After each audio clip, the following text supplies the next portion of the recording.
न्यायालयातच अगदी सुरक्षेचा बोजवारा. सांगली जिल्हा न्यायालयात इलेक्ट्रिक गाडीमुळे भीषण आग, फायर सिस्टम ठरली अपयशी. सांगली जिल्हा न्यायालयाच्या आवारात उभ्या असलेल्या एका इलेक्ट्रिक गाडीमुळे लागलेल्या आगीत शेजारील दुसरी गाडी पूर्णपणे जळून खाक झाल्याची धक्कादायक घटना घडली.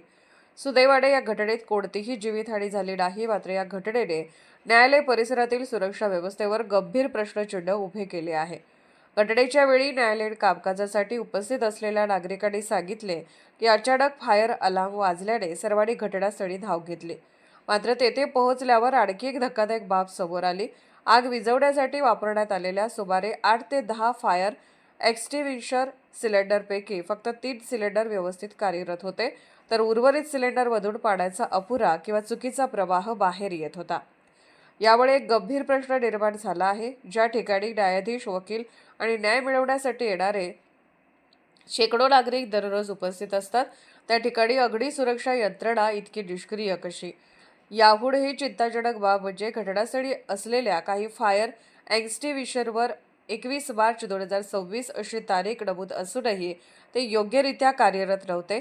त्यामुळे या उपकरणाचे नियमित ऑडिट होते का? देखभाल योग्य पद्धतीने केली जाते का?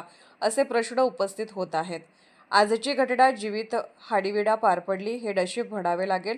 मात्र जर आग अधिक भडकली असती किंवा वेळेवर नियंत्रणात आली नसती तर मोठी दुर्घटना घडण्याची शक्यता नाकारता येत नाही.